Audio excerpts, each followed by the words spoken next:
Originally, if people saw an image that was darkened at the corner, it was considered a kind of failure.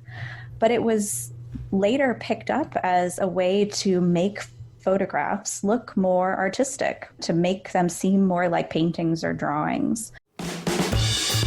Hey, welcome to episode 371 of the Beginner Photography Podcast, brought to you by CloudSpot, the easiest way to deliver and even sell your photos online. As always, I am your host, Raymond Hatfield, and each week I interview one of the world's most interesting photographers, really to learn what it takes to capture beautiful images and compelling stories so that you can start to do the same.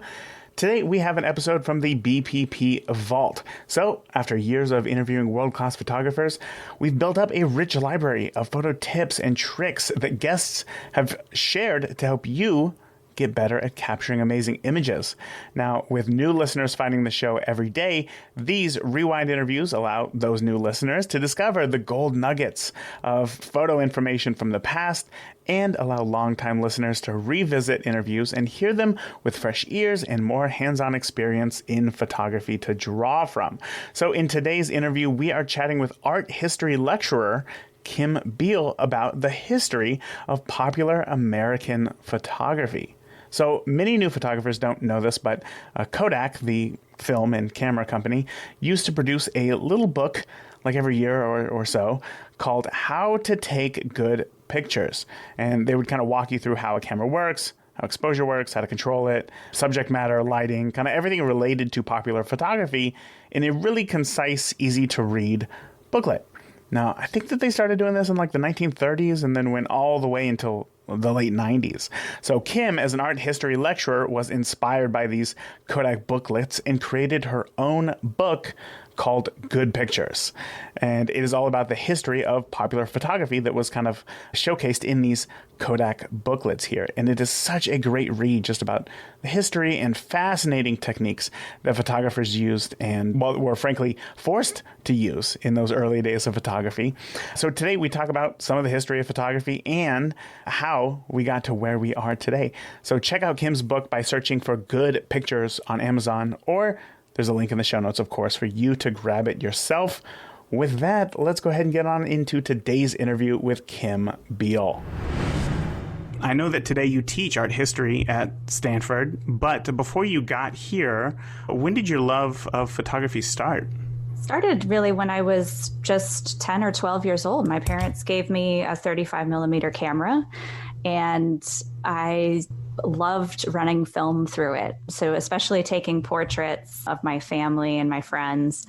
And I'm grateful that my sister was a willing subject. But it was, I've loved photography ever since then.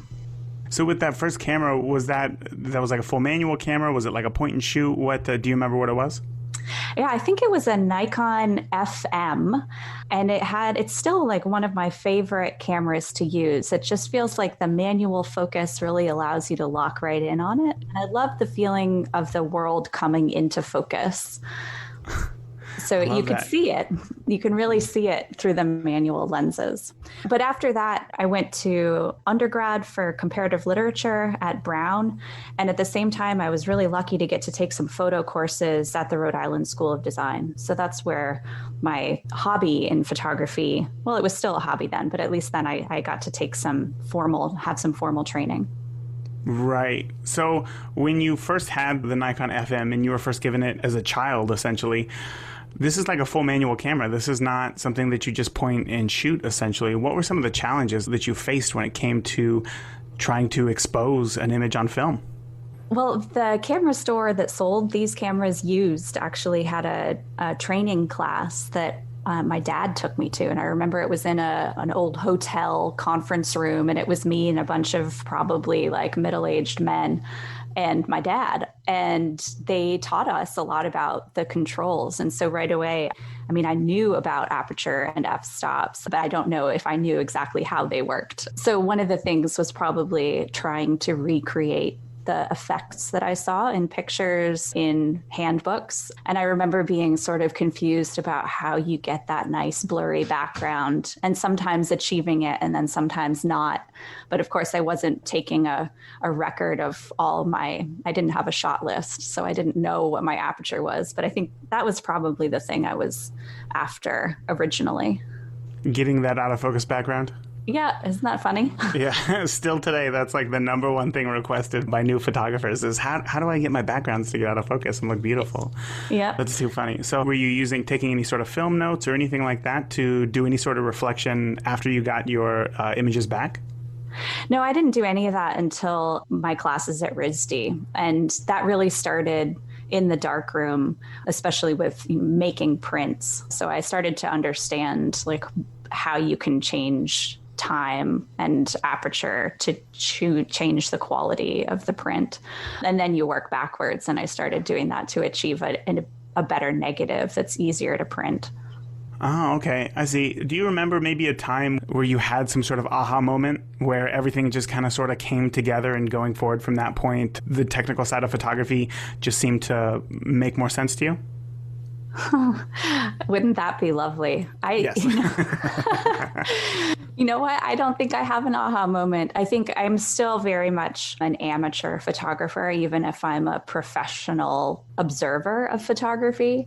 So maybe my aha moments come a little bit more when I can see other photographers using these techniques in their work.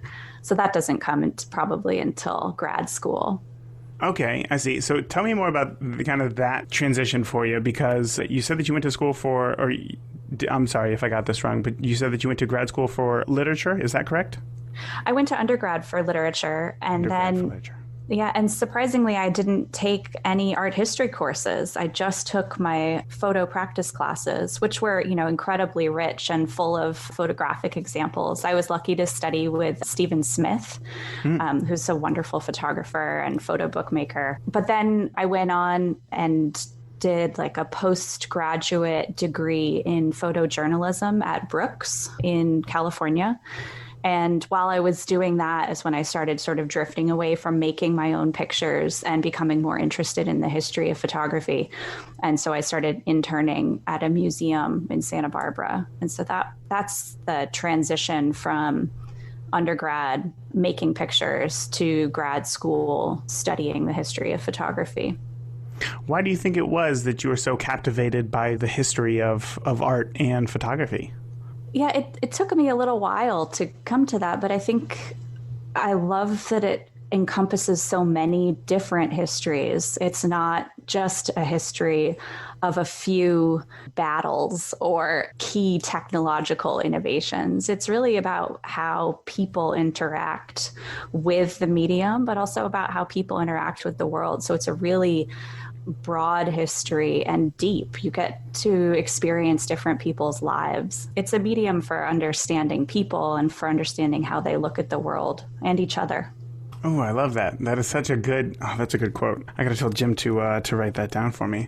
So in your new book here that we're talking about, Good Pictures, which is essentially, it's the history of American photography. Is that an accurate representation or depiction? Yes. Yep. I had to draw the line somewhere. So I focused on pictures made in the U.S.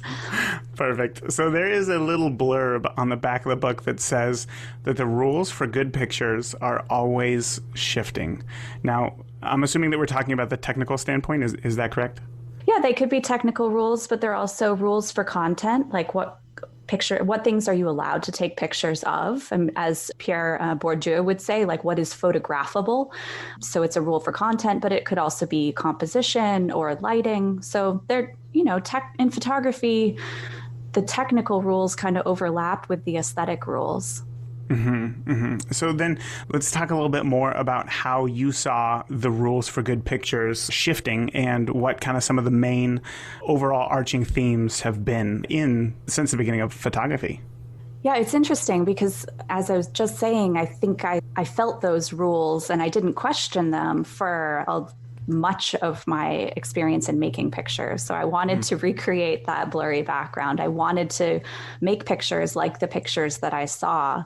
And then when you start to study fine art, the thing that's prized is originality. So somebody who does something different than what just following the rules. So I was already aware of that division between like taking pictures of sunsets and somehow making something into a new kind of art. But I think it was really the rise of the iPhone that started pointing out the changes in the rules, because so many more people were talking about what makes a good picture around 2010. And I remember specifically that there's a lot of anxiety about how to take a selfie. Like, how do you take a good selfie? And this, I remember people telling me, it has to be from a high angle. And specifically, I had a friend who like demonstrated this thing, you put your tongue to the roof of your mouth and you get better cheekbones. And I just started wondering about all these rules. Like, is this really the best or the only way to take a picture? And so sure enough, when I started looking into the history, like just looking through Life magazine or old how-to guidebooks, I saw that the high angle wasn't the only style, that low angle pictures were really popular in the late 1930s and the early 1940s. So you got these like really triumphant figures framed against a blue sky, and people thought they looked heroic. And that was the only angle to take a good portrait from. So that's when I started questioning the rules. And then I think your second part of that question was about what kind of general trends and rules have I seen? Yes, yeah, good memory.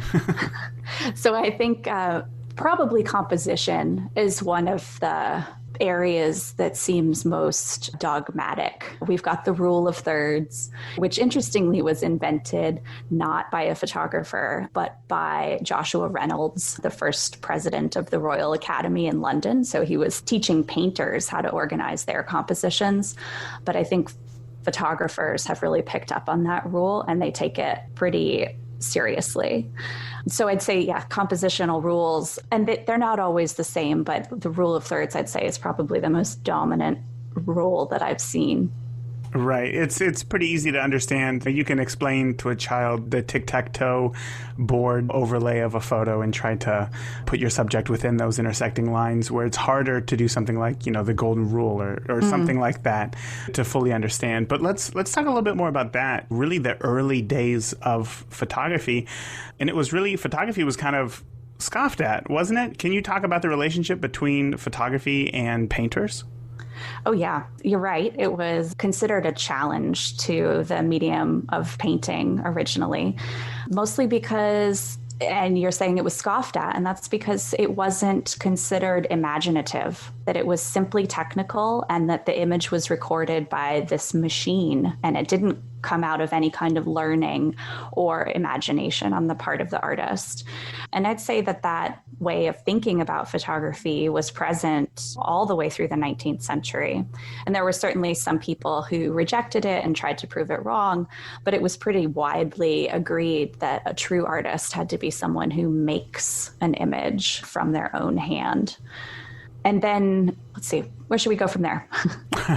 Yeah, I was just thinking of Bob Ross there and all those years when I was younger watching him paint landscapes. And I wonder what Bob Ross would think about landscape photography. But yeah, I mean, it's really interesting when it comes to photography and how it was just looked at as just so technical and not imaginative. That is crazy because now, as we know today, at least as we know photography today, it can be a very creative pursuit and very imaginative, I suppose. So it's just interesting how times change like that. But I want to focus on your book here because in the book you showcase 50 different techniques that really made some of the biggest advancements in photography. And I want to talk about just a few here today.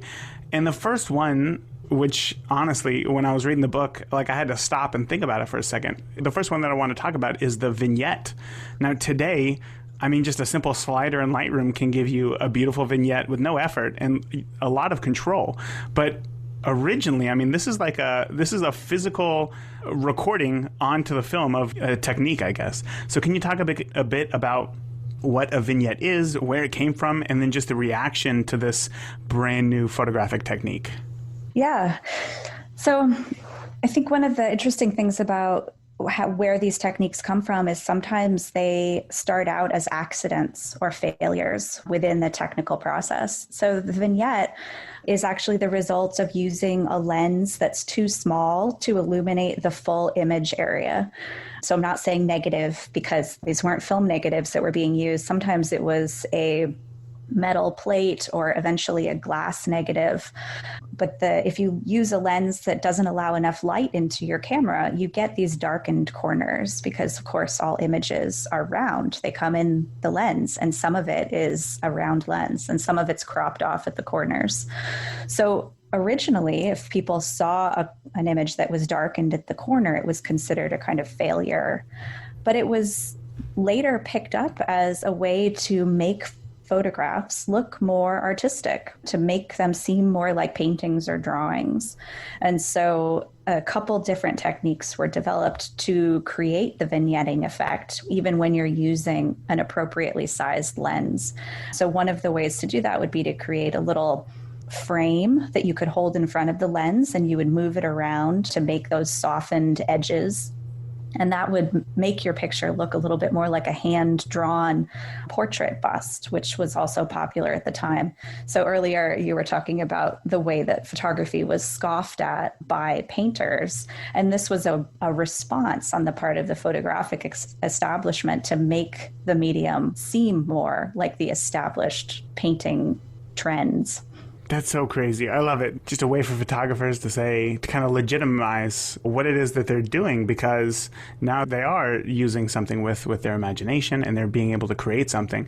But just to be clear, when you said we're making these frames, or photographers were making these frames and then kind of moving it around in front of the lens, they were only able to do this because they had extremely long exposure times, correct? Yeah, that's a great point.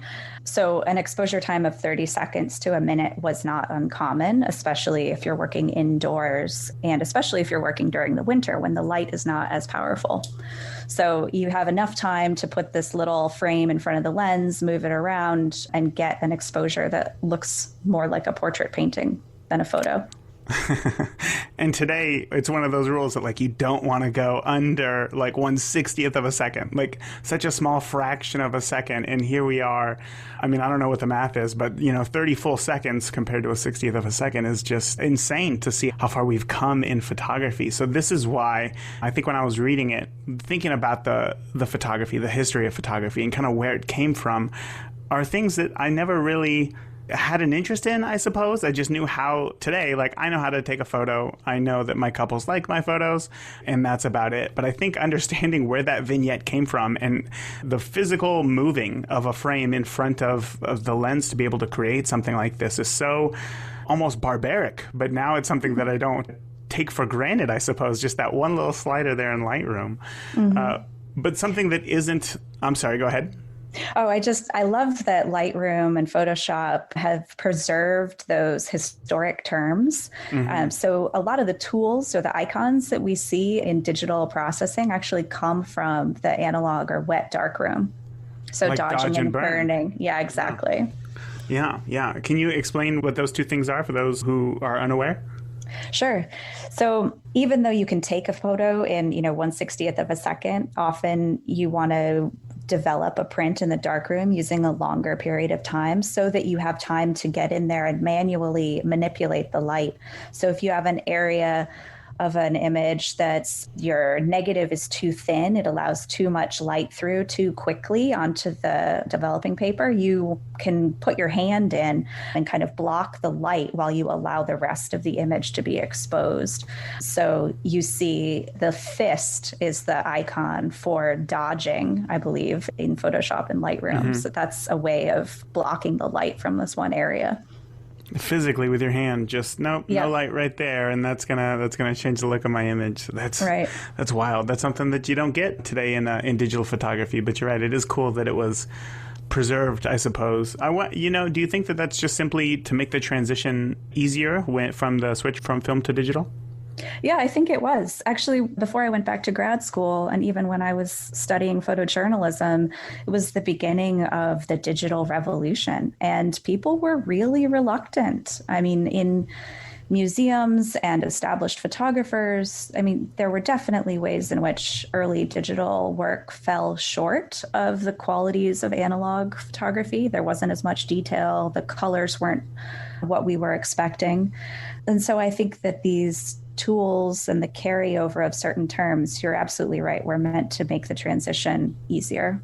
I wonder what's going to be next, because literally yesterday, my son, he's in second grade, but he's doing all of his learning virtual this year.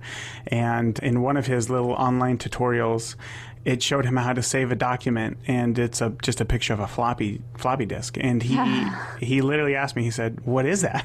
He's like, "I know what the laptop is right there. I know what, the headphones are, but what is that thing?" And I had to explain, what a floppy disk is. And obviously that's just some sort of carryover to make it easier during that transition. But surely in the future, something's going to have to be different or changed. And it's going to be interesting to see what those things are. Yeah. But going back to photography, I want to talk now again about, let's go back to the 1800s. In the 1860s, when the world was just taken by storm, when photographers started using foreground interest in their photos. This was a concept that had never been done before. So what were we doing before with photography that made a foreground just so fascinating? I think in that chapter, I described the fact that these photo editors of the industry publications were really frustrated with the quality of American landscape photographs.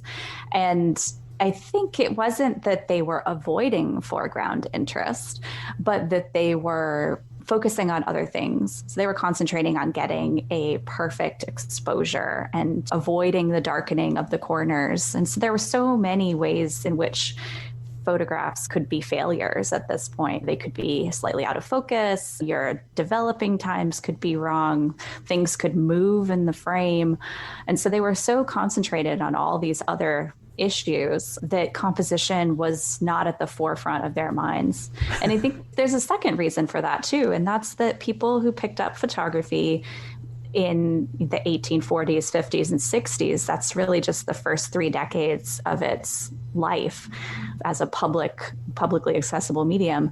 Those people were not artists for the most part. I mean, they were like dentists or tinkers. They were people who would travel around and fix your pots and pans from one village to another.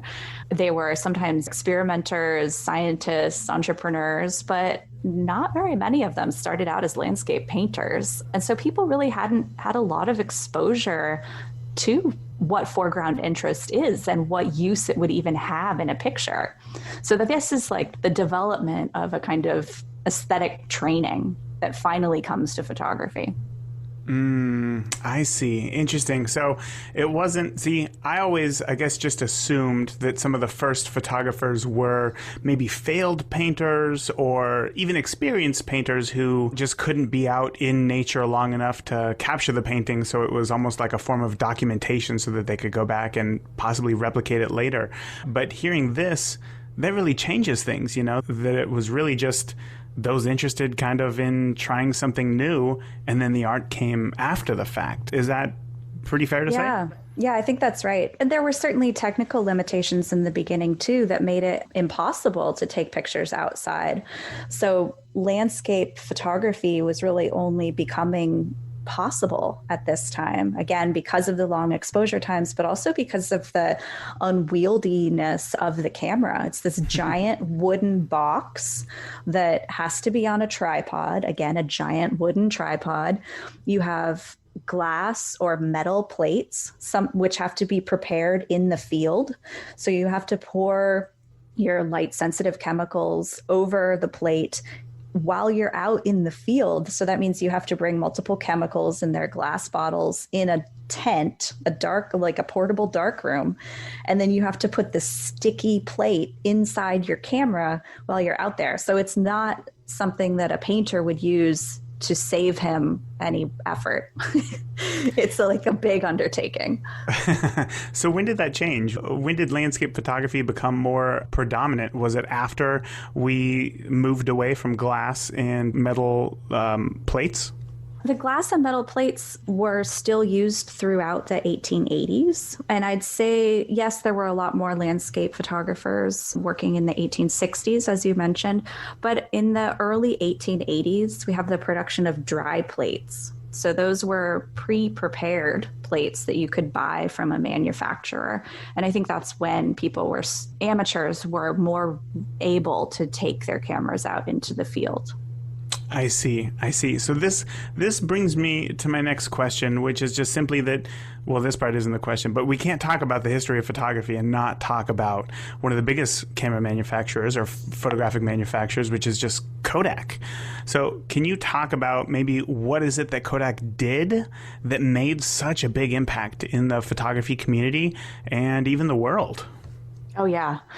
Yeah, this is one of the big things about the way we describe photography in history classes that I think needs to be clarified. And that's that cameras originally and the whole process of photography was really cumbersome and really involved a lot of technical and chemical savvy and a place to purchase these chemicals and dispose of them.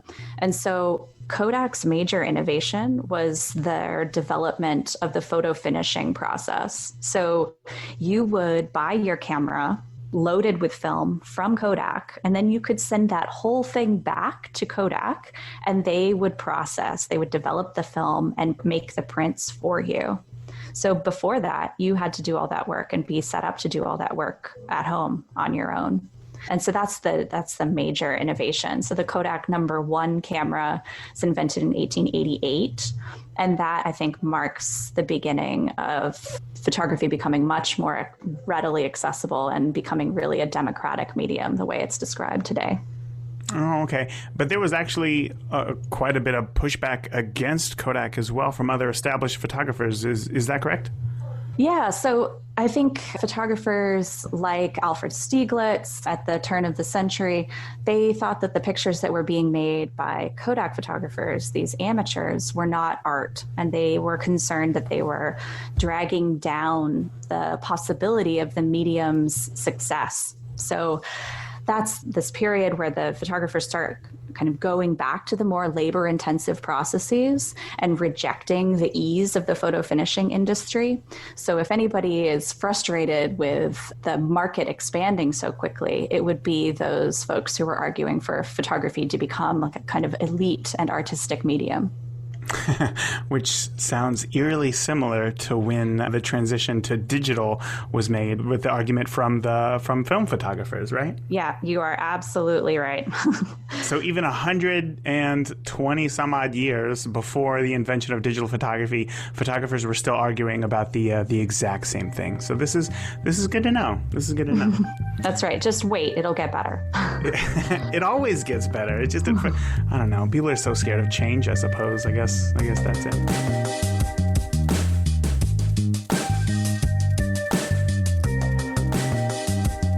Now, let's talk a little bit about night photography, because today, when it comes to night photography, I have no concerns going out and shooting at night, doing it at weddings, and even in a paid profession. But before the 1890s, this idea, it wasn't even possible, right? So what was it that made it possible? And why did photographers even want to shoot at night at that point? Yeah, this was really fascinating to me too. So night photography becomes a genre around the 1880s, 90s, late 1890s, when photographers bring their cameras out into the street, they set them up on tripods and let them go for a long time. So yes, you have these dry plates that I was just talking about. They're much more light sensitive, but you're still looking at an exposure of 30 minutes or more. And one of my favorite quotes that I found in these how-to books describes a photographer who would measure his exposure by the number of times he had to refill his pipe. So it was ridiculous. Oh, I know. But it also gives you a good sense probably of how long that would take. Yeah, if it's multiple times, yeah, that's not a very quick endeavor for sure. Right. So what were some of the challenges, I guess, that prevented us from shooting at night before? Was it just simply that the dry plates were more sensitive to light? Yeah, initially, like, you need to have a plate that's sensitive to light to some degree in order to record anything. And then the second development that came about is interesting because at first it's embraced and then it's rejected.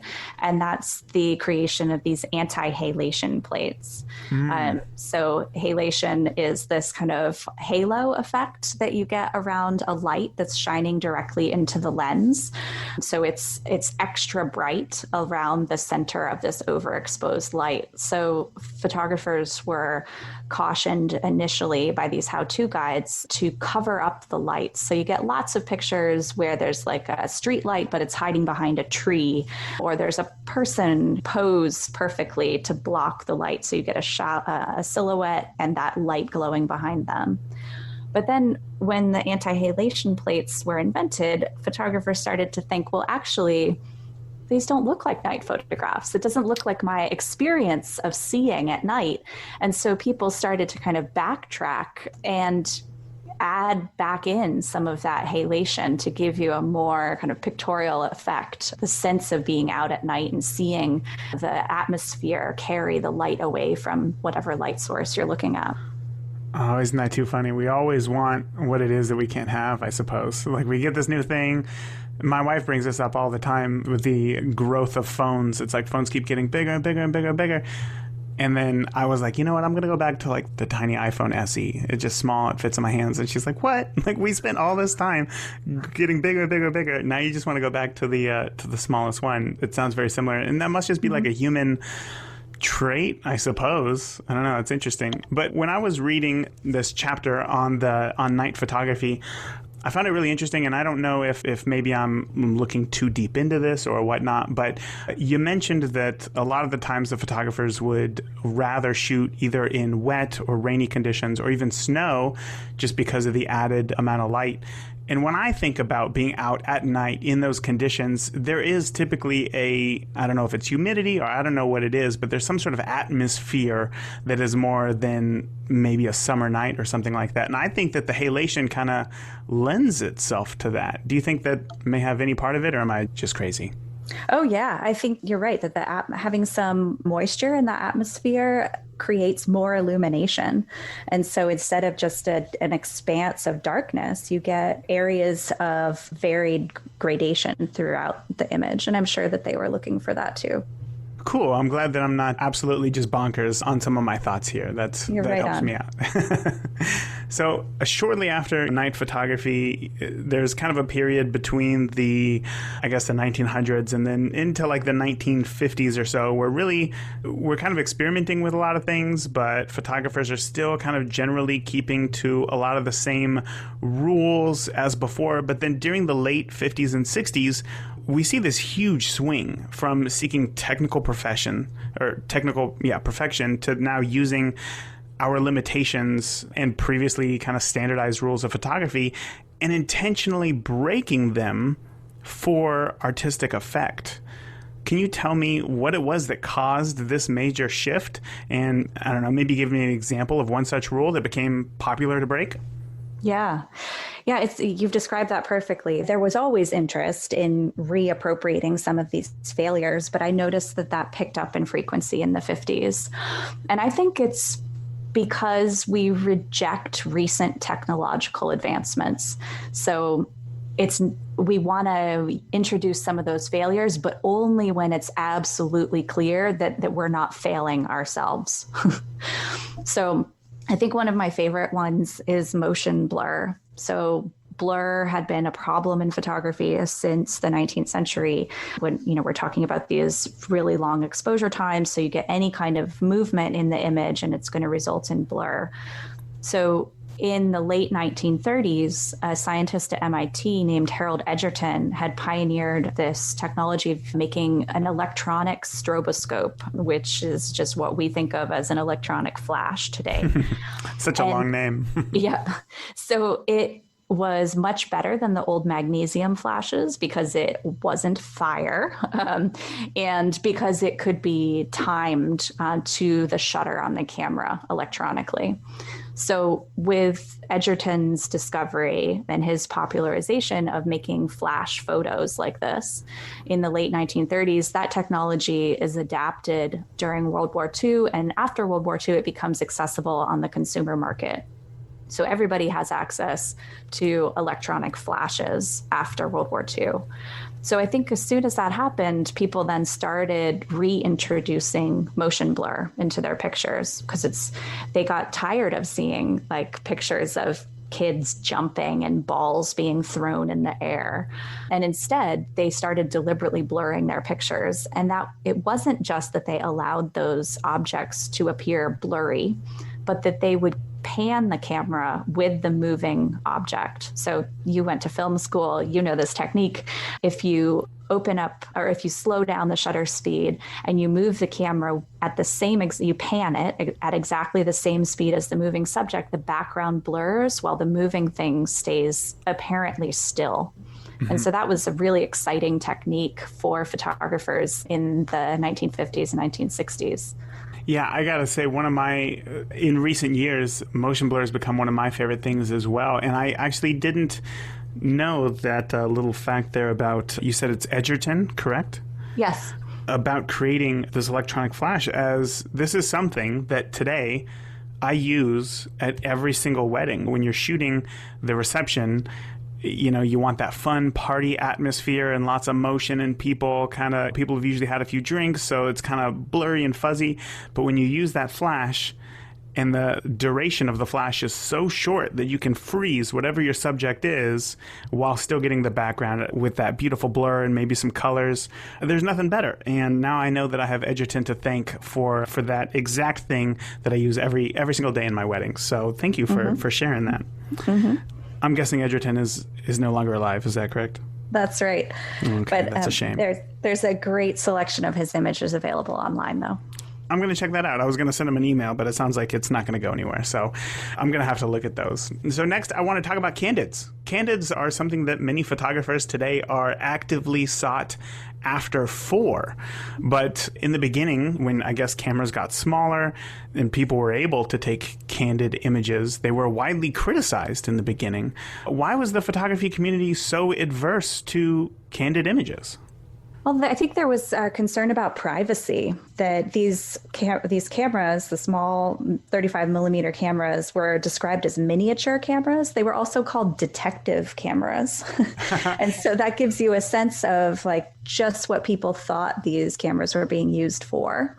And some of them were so small, they called them vest pocket cameras, but this was new to people in the 1920s. Prior to that, you'd see a gigantic camera and be sitting on a tripod, and you knew if you were going to be in a picture. So I think there's some real ambivalence about what this improvement in photography, whether this improvement in photography was in fact an improvement. The other reason is that, like you say about Edgerton, when you take a photo with a really quick shutter speed, you kind of capture somebody in a pose that they wouldn't normally see themselves in, and that maybe even other observers wouldn't see themselves in. So I think there's something about the fact that you are unaware of the picture being made, but also that it might represent you in a way that seems untruthful to your character. That was also pretty challenging for our viewers in the early 20th century. Wow. Being captured in a way that is untruthful to your character, when literally it's at one of your truest moments, perhaps. Yeah, it could be. So it's funny because with candid photography, I mean, this is something, again, that like many photographers today are sought after for. So do you have any insight as to why you think maybe that perception changed? Yeah. I mean, I think somebody who's looking for candids and somebody who's known for making candids is probably trying to take those most representative moments and not just any moment. And I think in the beginning, photographers who were making candid pictures were interested especially in the technical aspects of it and not necessarily the representation of the subjects. So yeah, you do have to choose between taking a picture of somebody like stuffing a fork full of cake in their mouth versus one where the head's thrown back and laughing and they're having a great time. There are lots of moments, and maybe we are the same people in all of them, but some of them are better representations of us than others. Okay, that's fair. I guess even though we are kind of true to ourselves, I suppose I've seen a few photos that I've taken at weddings that are less than savory, I guess. Is probably the best way to put it. So. Right. Well, what about the Polaroid camera? Because again, this is one of those major innovations in photography, like the Kodak camera. When I think photography, those are pretty much the two companies that really stand out, Kodak and Polaroid. But what Polaroid did was they really shook up the industry decades after Kodak did. So what was the impact that Polaroid made on the world of photography? Why did it catch so quickly? I think people were excited about Polaroid because it was more of an experience than Kodak. So even if you're used to posing for pictures as part of your celebration, you don't get to see that picture until later. So I think Polaroid collapsed that time scale and made it possible to see the result of the picture immediately, which made posing for pictures probably that much more exciting and something that people really look forward to doing. Yeah, that's one of the things that I know that my kids love is when now I know it's not a Polaroid, but when I pull out my little Fuji instant camera, they love seeing the results just moments after it comes out of the camera. And even though they can still, take a picture with their phone and see it literally immediately. There's something about, I don't know if it's the tangible aspect of it today, but there's something that is still very fun and interesting about the instant film. But one thing that I found really interesting about your book, and maybe I'm, a little bit embarrassed to say it, but I had no idea about the world of Polaroid manipulation. I had no idea that this was even a thing. I feel like images that I've seen of, that you shared within the book, the effects that were created, I feel like I've seen those. I thought that those were just simply mistakes made by the camera, maybe a light leak or something like that. But where you're going in the book is that there was a large portion of photographers who would take the Polaroids and then manipulate the images themselves. Can you talk a little bit about that and maybe why they were doing it and how big of a thing this was? Yeah, that's really interesting. I think it was probably a short-lived trend, but it's something I remember, the appeal of taking a Polaroid camera and making it into a watercolor transfer by peeling off the plastic and putting on watercolor paper. But I hadn't realized that there were so many other methods for manipulating them. I think one of my favorites is the one that Ralph Gibson describes, that you can put a Polaroid in a toaster or in the freezer. So there's all of these ways of kind of breaking down this supposedly perfect print that's supposed to be ejected from the Polaroid. But this is, again, one of those moments where the technology suddenly promises something new and perfect, and photographers say, wait a minute, but we don't want it that way. We're going to try to we're going to take some of that control back, and we're going to do something to the surface of the print. And so in that way, it's not unlike motion blur or even vignetting, because it's an intentional step backwards for aesthetic effect. An intentional step backwards for aesthetic effect. It seems kind of like an overarching theme of the growth of photography. Now that you say that, I mean, you're right. Why are we as photographers taking these quote unquote seemingly perfect things and messing with them? Why do you think that is? I think it's, again, a need to have some imaginative or creative intervention. So maybe it's still a little bit of a fear over how creative is this mechanical art. But it's also, especially with iPhones and other digital photography today, so much of what makes a good picture is actually built into the camera, and you don't really have a choice.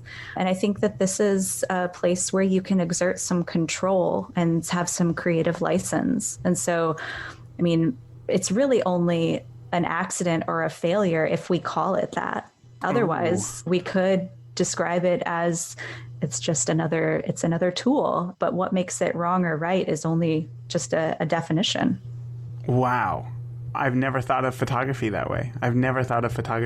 But it kind of lifts the weight off of my shoulders, I guess. There's been many a times where I've tried something new and maybe it didn't turn out right the first time or the first 10 times, but I see maybe years later somebody else doing it and then just doing a fantastic job at it. And that does help.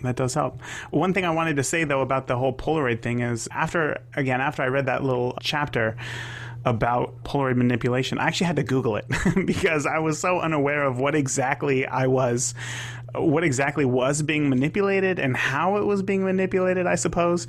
And there I found a video from a man named Mike Dukas, who I suppose, at least according to the video, was the Polaroid chief. He wasn't the chief technical officer, but he was like the chief imaginative officer or something like that, like some made up title. And he made a series of videos in the 90s of how to manipulate Polaroids, where he was taking 8x10 Polaroids and just putting them on shirts. That's how he would make shirts. And I was shocked by this. I'm going to put a video in the show notes of this episode for anybody to check out, but it's worth it just to see the awesome 90s fashion of all white. I mean, and the camera's at a 20-degree angle, just all crooked. It was fascinating to watch. And it honestly made me sad that a lot of these instant films aren't being produced today, because I got really excited about this creative aspect of photography. And now I suppose the type of instant film that we have today isn't something called zero time or time zero film, and that it can't be done in the same way. So this is just something that now lives in the past and can't be done again. So this is why, the art history is so important, because I will say that even though I can't do this exact thing, learning about this in your book here gave me creative ideas that I can do, even though it's not the same, maybe on my iPad, maybe in Procreate. Maybe I bring a photo into Procreate and I do something unique with it. And that got me really excited about photography again. So I thank you for that. Oh, good. I'm so glad. Yeah, I find these how-to books really inspiring as well. And it's surprising to me that even things that were made in the 90s are actually part of history now. I know. Isn't that weird? I still feel like, I'm only 32, but when I think back to the 90s, it just doesn't seem very long ago. And I saw somebody post on Facebook the other day that was the time between 1960 and 1990 is the same between 1990 and 2020, and it just, I can't, you can only imagine what maybe my parents were thinking about 1990 and how we feel today. But that's totally off track. I apologize for that. Moving forward, we got the Polaroid. We've talked about candids. We've talked a lot about the history of photography.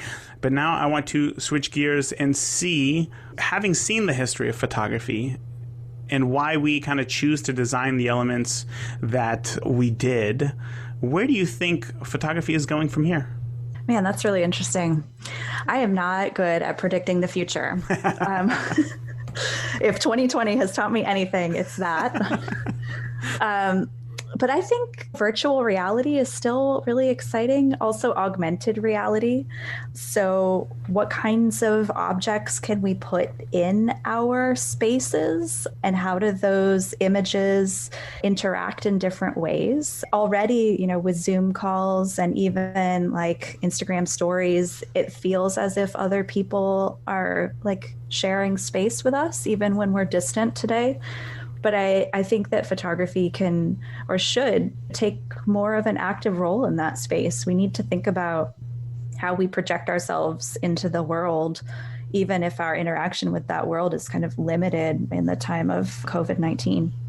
Wow. Well, that's a very honest look, I suppose, as far as what the future is going to look like for photography. I had just seen a few weeks ago, I interviewed a photographer named Shane Bolkowicz. Do you know who Shane Bolkowicz is? I don't, sorry. So no worries. So he is a photographer in North Dakota he started doing wet plate photography again. So he's one of only cool. A few hundred, maybe 1,000 photographers in the world who does legitimate wet plate photography. And he was telling me all about it, and obviously the amount of work that has to go into it. And it was just a really fascinating look. I had somewhere that I was going with that, and now I lost it. But again, a lot of it is really interesting to see kind of where we came from in photography, because it does give you perspective as far as where we're at today. A lot of these things we don't even question, and kind of being forced to look at the past has been really eye-opening for me, and I think moving forward as well is going to change a lot of things. So I got one last question for you, because I know that you've been super gracious with your time.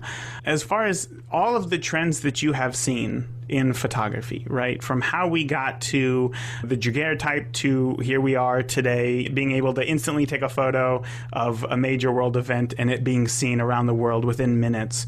What do you think was one of the biggest advancements that we've made in photography? I think without a doubt, it's portraits. Just the ability to take a picture of a person and have that image outlast the person is huge. I mean, we can see what people looked like and know that they really looked like that. As long as it's not a candid, they really looked like that. Up until after 1839, we have access to people that we didn't have access to before. And it's not just that we get an unvarnished look at them because there's no painter's hand involved, but I think it's also because eventually it's widely accessible and anybody can have their portrait made. So it's not just elite or aristocratic people, but everybody can have a picture. And I think that was the biggest transformation for photography, for me at least. There was a real concern there in the beginning as well, right? Between people who got their pictures or their portraits painted and those who got photographed, because allegedly people were concerned that they really didn't look good and that a photograph was going to paint them in a pretty negative light. Isn't that right? Yes. I mean, we all know this, right? Like, not every picture is good. And again, you're defining that good for yourself. But initially, it required so much light, and people had real ideas about what a good portrait could be and how to represent yourself not only accurately, but ideally. So lots of things like how to use shadows effectively, what kind of angle or dress or expression on the face. So it's not just things that photographers had to learn, but also sitters for portraits had to learn how to compose themselves in pictures. I mean, it's not that far removed from my friend who told me how to pose for a selfie. Just hold the camera up high and just wide cheeks, and then you're good to go. That's it. That's too funny. Tongue on the roof of the mouth. I'm gonna have to remember that. I haven't heard that one before. That's good. I don't think people do that one anymore. That was pretty short-lived.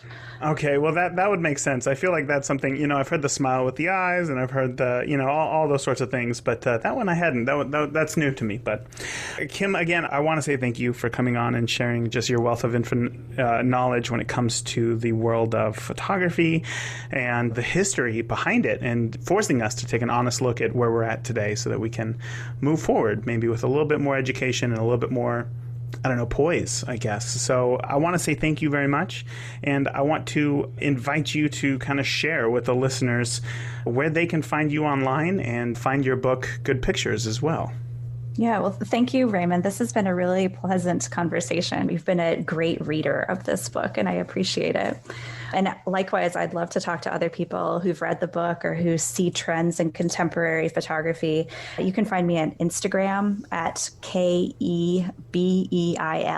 That's K.E. Beil. And also my book is available on Amazon.com. The book is called Good Pictures, A History of Popular Photography, and it's published by Stanford University Press. I also have a website. If you need to find me by email, it's kimbeil.com. I really hope that you enjoyed today's interview. It was a fun look at photography. It was a little bit different than the norm, but man, I love it. It was so interesting just to kind of stop and think about photography, kind of how we got to where we are today. So super cool. I would love to hear your biggest takeaway from this interview with Kim Beil. Maybe you had a light bulb moment or something that you are going to start implementing into your photography. You can share whatever that is with me by reaching out directly via the contact page at beginnerphotographypodcast.com. And from there, you can leave me a voicemail. Yes, voicemails allow me to hear your thoughts in your own words. And possibly even share them right here in an upcoming episode of the podcast. So to do so, there is nothing to download. And of course, you can preview what you say before you hit send. So head over to beginnerphotographypodcast.com, click the contact button up at the top, and share with me your thoughts by sitting in a voicemail now. That is it. Until next week, remember, the more that you shoot today, the better of a photographer you will be tomorrow. I promise. Talk soon. Thank you for listening to the Beginner Photography Podcast. If you enjoy the show, consider leaving a review in iTunes. Keep shooting, and we'll see you next week.